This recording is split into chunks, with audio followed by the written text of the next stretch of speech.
Oh, goody. All right, what's going on, everybody?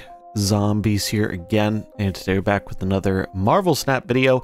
So, as of this going live, the new OTA has just dropped, and with that OTA, we have some buffs, we have some nerfs, and we have 6 decks here we're going to quickly go over that you can try out with the newly changed cards. Starting out, we have Ronin, who has been buffed from a 5-3 to a 5-5. We've been waiting for a Ronin buff for a while now. Nice to finally see him get a bit of support.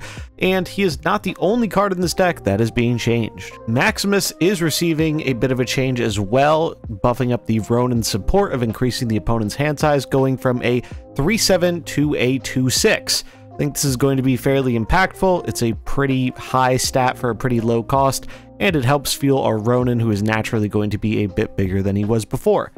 Other than that, we have the full onslaught of cards that increase cards in our opponent's hand or just make it harder for them to play their own cards, such as Iceman, Master Mold, and Baron Mordo.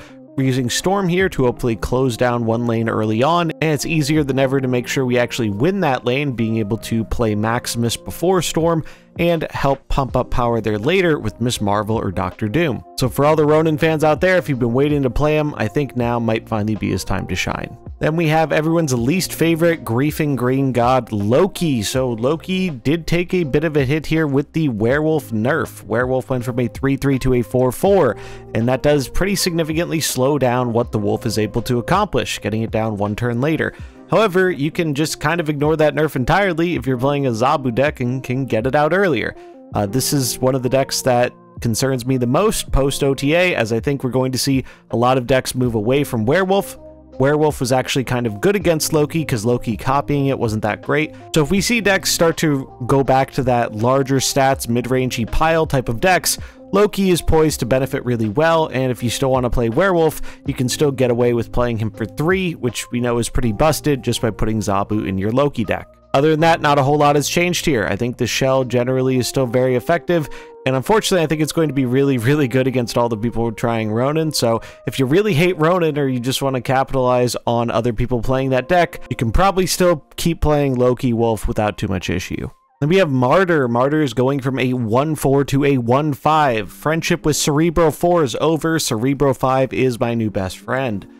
Cerebro 5 has kind of had some ups and downs. It lost Stegron. We haven't really got a new card for it in a bit, but Martyr actually seems pretty decent here. One of the big downsides with Martyr is she wasn't putting out enough power for cost, and if you didn't have enough other power across the board, she could move and lose you the game and it wouldn't be very good. Not only does she get a +1 stat buff, but now that she can be running Cerebro 5, she will often be a 7 power card when we get our Cerebro down, so that should make it even less likely for the card to end up moving and losing you the game. Other than that, it's a pretty standard Cerebro 5 shell. There aren't a whole lot of options here. One card I do want to give a notable mention to that I didn't include in this list but do want to try out is Man-Thing.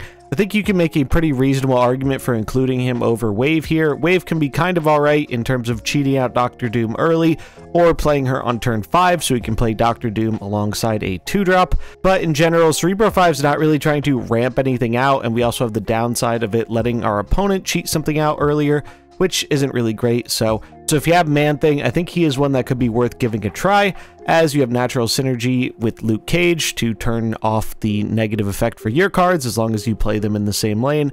And we have enough ways of going wide with Miss Marvel and Doctor Doom that we can kind of just power up the Man-Thing lane without having to invest very much into it. Then we have Punisher receiving a small buff here. Can finally put those Peach Momoko Punishers to use, going from a 3-2 to a 3-3. Now, is this card going to fundamentally change how good Punisher is and make him some viable, powerful card? Probably not, but it does seem like a bit better of a card now that it's going from a 3-6 at best to a 3-7, so figured we'd try something out for it, and what better home for the ongoing 3-drop than a full ongoing deck. So essentially, every card in this deck is ongoing with the exception of Iron Lad, who will naturally copy one of your other ongoing cards. I still think in general, Spectrum ongoing is on the weaker side of things, but Miss Marvel has been a powerful addition to these style of decks, and Punisher being a bit more of a reasonable 3-drop is a nice addition, as I do think these decks did lack a bit on the options in the 3-cost slot. One kind of fun synergy that we do have here is you can play Lizard out on 2.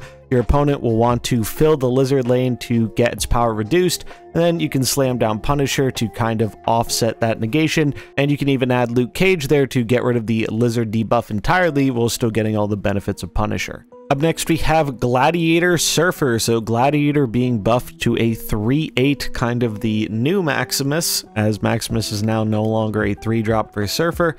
However, you could maybe experiment with him in there, as 2/6 pretty good.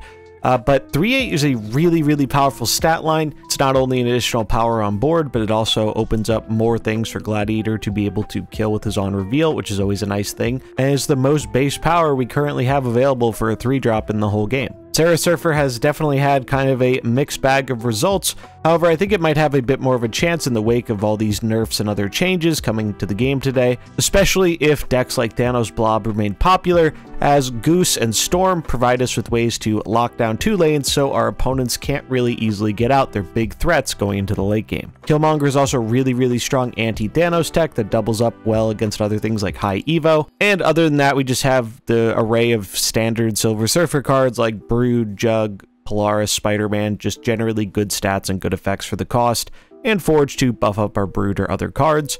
And last but not least, pour one out for Professor X, the nutty professor going from a 5/3 to a 5/1. Well, that may be a pretty significant nerf for him in a majority of decks, but the one deck it's not a nerf for him in is good old Mr. Negative.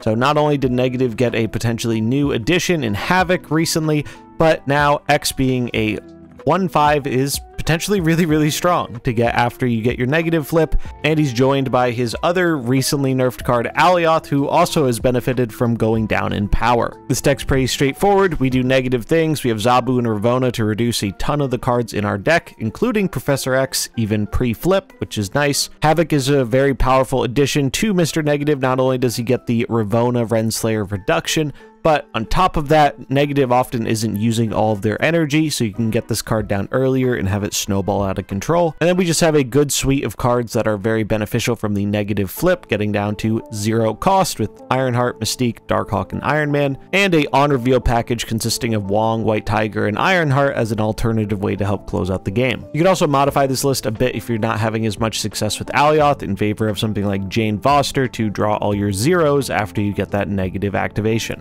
There we have it, 6 new decks with some of the cards changed from today's OTA.